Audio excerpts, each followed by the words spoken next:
Hi, I'm Amy, this is House of Nash Eats, and today we are making Greek meatballs or Keftedes.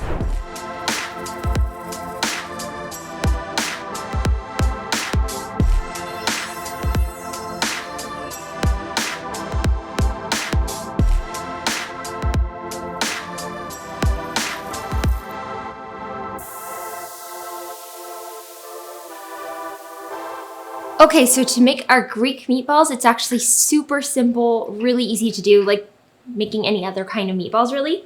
So I've got two kinds of meat. I like to use half ground beef with half ground pork or ground lamb, some combination of those three.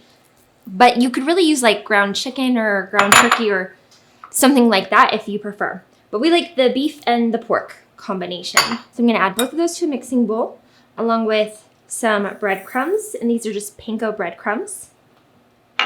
And I'll leave a link below to the printable recipe so you can follow along.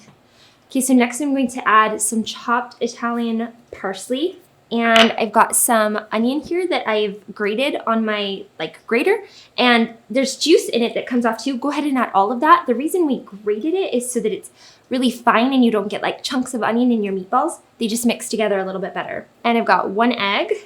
Okay, now I'm going to add 2 minced garlic cloves. You could do more garlic if you prefer. Okay, now I'm going to add 2 minced garlic cloves. You can do more garlic if you prefer.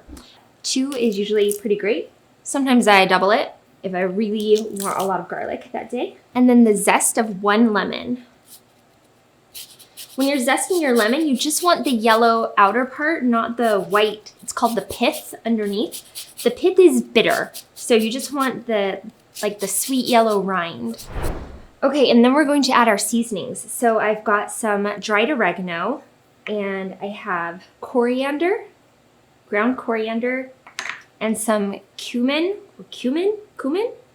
and some coarse kosher salt and black pepper. Okay, those are all our seasonings. And then the last thing that I like to add to our meatballs is some feta cheese.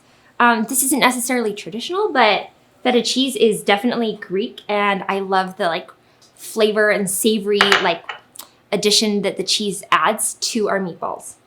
Okay, so I'm just gonna clear these out of my way. And then you could do this with a spoon. I find it just easiest to make our meatballs by hand, and these are for our family, so I'm just gonna take my ring off.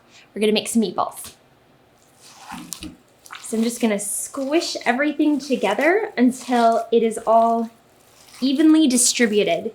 You don't really want to overwork your meat, otherwise you're going to end up with dense, dry meatballs. The key is to just kind of squish it together, mix it together until everything's evenly distributed without really compacting the meat together. So I do an open palm, and I squish with my fingers to kind of blend it without overworking it.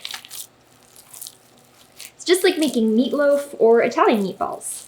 We absolutely love Greek food. We've been able to go to Greece a couple of times, and it's so amazing there. Really such a beautiful country with some of the best food ever.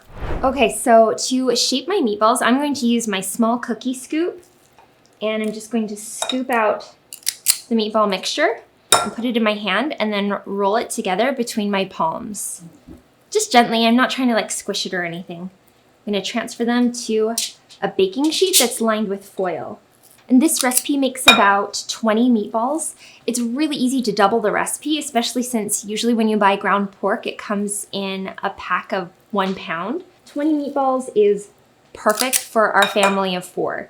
So that's why I usually do 20 meatballs, and then I'll do the rest of it and freeze the meatballs before I bake them. Or you could bake them all and freeze the baked meatballs and just reheat later. Now, Greek meatballs traditionally are actually dredged in flour after you shape them, and then they're fried in a little bit of olive oil. But just to make them a little bit healthier, and frankly because I think it's easier, I like to bake these in the oven. So once we get these all rolled out, we're gonna pop them in the oven, bake them until they're done, and then we'll enjoy them that way.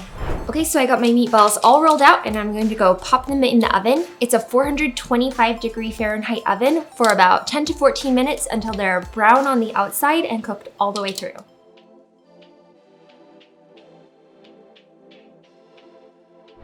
Okay, so our meatballs have come out of the oven and they are nicely browned on top, and I checked one and they're cooked through.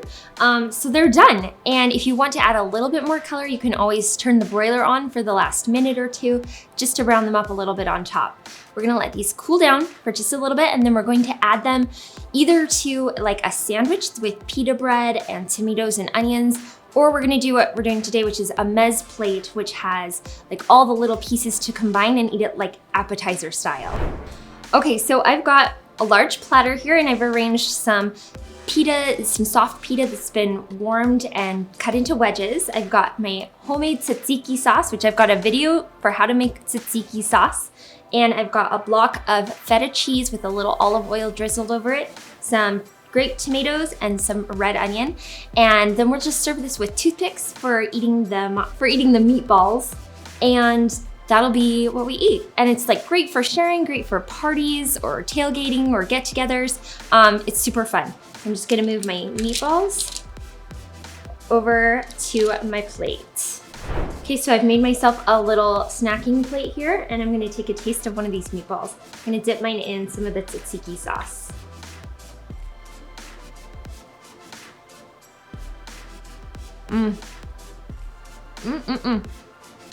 You guys, is it even a party if there aren't meatballs? These are seriously so, so good. You'll love the flavor. It's really delicious. This is a perfect party food, game day food, or just a weeknight dinner for your family. I hope you guys love these Greek meatballs as much as we do. If you do, be sure to like and subscribe to my channel for more great recipes just like this one.